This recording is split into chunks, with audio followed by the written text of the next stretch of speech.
Swastiastu. Perkenalkan, nama saya Nimade Dita Indrayani dengan NIM 2417051143. Di sini saya akan membacakan flowchart mengenai sistem penjualan, khususnya di sistem penjualan kredit.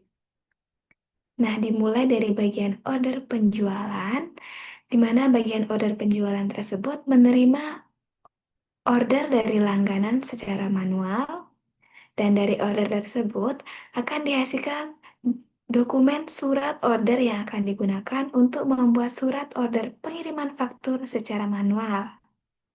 Nah, dari proses pembuatan surat order pengiriman faktur tersebut akan dihasilkan surat order pengiriman sebanyak 9 rangkap, di mana saya singkat surat order pengiriman menjadi SOP, di mana SOP rangkap pertama akan dilanjutkan ke halaman selanjutnya.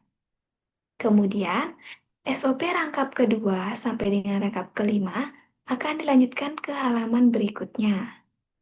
Dan SOP rangkap ketiga, rangkap keenam akan dikirimkan ke pelanggan. Dan SOP rangkap ketujuh akan dilanjutkan ke halaman selanjutnya. Itu ke konektor selanjutnya itu di bagian kredit. Dan untuk SOP rangkap ke-8 dan 9 akan diarsipkan sementara berdasarkan time atau waktu oleh bagian order penjualan. Nah, kita lanjut ke SOP rangkap pertama yang dilanjutkan ke konektor selanjutnya yaitu ke bagian gudang. Nah, kita lanjut yang ke SOP yang pertama yang ke bagian gudang, di mana setelah bagian gudang menerima dokumen surat order pengiriman rangkap pertama, berdasarkan SOP rangkap pertama tersebut, bagian gudang akan menyiapkan dan menyerahkan barang tersebut secara manual, sehingga dihasilkan dokumen SOP rangkap pertama yang sudah diisi bersama dengan barang.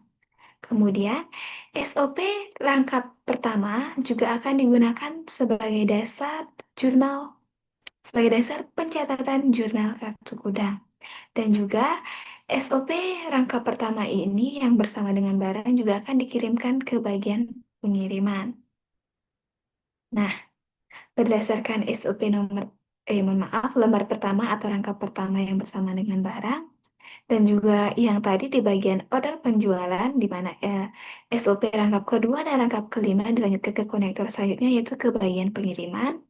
Nah, setelah bagian pengiriman menerima dokumen surat order pengiriman rangkap pertama bersama dengan barang dan juga menerima dokumen surat order pengiriman rangkap kedua sampai dengan rangkap kelima, eh, bagian pengiriman akan menempelkan surat order pengiriman pada pembungkus barang dan juga menyerahkan barang tersebut kepada perusahaan angkutan umum sehingga akan menghasilkan SOP sebanyak 5 rangkap yang sudah ditempelkan pada pembungkus barang.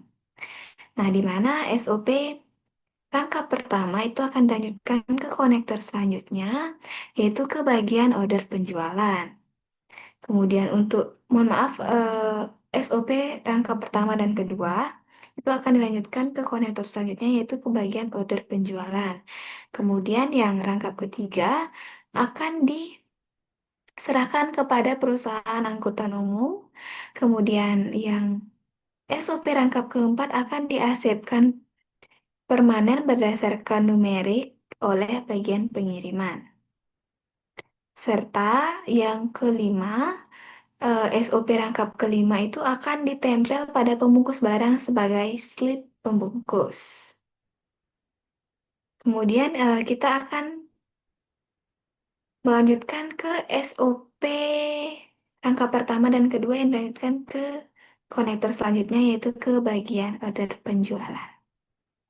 Berdasarkan SOP rangkap pertama dan yang rangkap kedua, bagian order penjualan akan mencatat tanggal pengiriman pada SOP lembar ke-9 secara manual. Nah, setelah mencatat tanggal pengiriman tersebut, akan dihasilkan SOP lembar pertama dan kedua atau rangkap pertama dan kedua yang berisikan pencatatan tanggal pengiriman. Di mana kemudian SOP lembar pertama dan kedua atau rangka pertama dan kedua tersebut akan dilanjutkan ke halaman selanjutnya yaitu ke bagian penagihan. Kemudian setelah itu sebelum melanjutkan itu kita akan lanjut ke yang SOP rangkap ke 7 di mana itu akan dilanjutkan ke konektor selanjutnya yaitu ke bagian kredit. Nah, setelah bagian kredit menerima surat order pengiriman rangkap ketujuh, maka berdasarkan dokumen surat order pengiriman rangkap ketujuh, bagian kredit akan memeriksa status kredit dan memberikan otorisasi kredit secara manual, sehingga dihasilkan dokumen surat order pengiriman yang sudah diberikan otorisasi kredit. Nah, kemudian dokumen SOP rangkap 7 ini akan dilanjutkan ke halaman selanjutnya, yaitu ke bagian order penjualan. Nah, di mana SOP rangkap ketujuh ini akan diarsipkan permanen berdasarkan alfabet oleh bagian order penjualan. Kemudian selanjutnya kita akan lanjut ke SOP rangkap pertama dan yang kedua yang akan dilanjutkan ke konektor selanjutnya yaitu ke bagian penagihan. Nah, di sini mungkin ada sedikit salah ketik ya, di bagian penagihan itu harusnya nomornya nomor 7. Nah, kemudian berdasarkan setelah bagian penagihan menerima SOP rangkap pertama dan rangkap kedua, maka bagian penagihan kemudian akan membuat faktur berdasarkan SOP rangkap pertama dan rangkap kedua. Serta SOP rangkap pertama dan rangkap kedua juga akan dikirimkan ke bagian piutang untuk dijadikan arsip berdasarkan numerik oleh bagian piutang. Nah, setelah bagian penagihan membuat faktur secara manual, maka akan dihasilkan faktur sebanyak 5 rangkap, di mana faktur rangkap pertama itu akan dikirimkan ke pelanggan, kemudian faktur yang rangkap kedua akan dikirimkan ke bagian piutang, yang akan digunakan sebagai dasar pencatatan jurnal kartu piutang, dan akan diarsipkan permanen secara numerik oleh bagian piutang.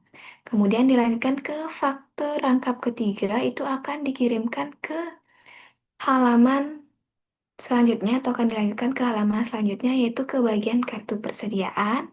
Kemudian faktur yang rangkap keempat juga akan dilanjutkan ke halaman selanjutnya yaitu ke bagian jurnal dan faktur rangkap yang kelima, rangkap 5 itu akan dikirimkan ke Wiraniaga.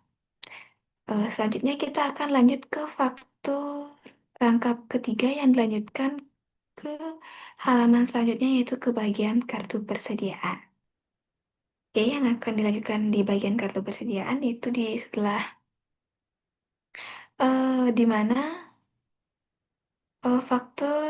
mohon maaf, dokumen faktur rangkap ketiga ini akan digunakan sebagai dasar pencatatan jurnal kartu persediaan oleh bagian kartu persediaan.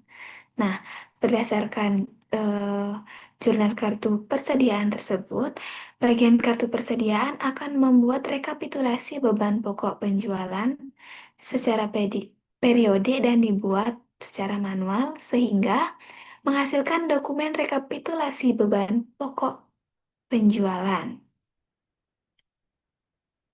Nah, dari rekapitulasi tersebut, bagian kartu persediaan membuat bukti memorial secara manual sehingga menghasilkan dokumen bukti memorial dan dokumen rekapitulasi harga pokok penjualan di mana eh, kedua dokumen ini yaitu dokumen memorial dan dokumen rekapitulasi harga pokok penjualan akan dikirim ke bagian jurnal. Nah, pada bagian jurnal, dokumen bukti memorial dan dokumen rekapitulasi harga pokok penjualan tersebut Sebelum diarsipkan itu dokumen bukti memori tersebut akan dijadikan sebagai dasar pencatatan jurnal umum oleh bagian jurnal. Nah, setelah itu dokumen bukti memorial dan rekapitulasi harga pokok penjualan tersebut akan diarsipkan permanen berdasarkan numerik oleh bagian jurnal. Nah, kemudian kita akan lanjut ke yang terakhir yaitu ke faktur yang keempat yang akan dilanjutkan ke halaman selanjutnya yaitu ke bagian jurnal. Nah, di mana setelah bagian jurnal menerima dokumen faktur rangkap keempat, maka faktur rangkap keempat ini akan dijadikan sebagai dasar pencatatan jurnal penjualan dan juga dokumen faktur rangkap keempat ini akan diarsipkan permanen berdasarkan numerik oleh bagian jurnal. Dan selesai sudah flowchart sistem penjualan secara kredit ini. Sekian mungkin penjelasan mengenai flowchart sistem penjualan kredit. Mohon maaf apabila ada salah kata. Mohon maaf apabila saya ada salah kata. Saya akhiri dengan para Santi. Om Santi Santi Santi Om.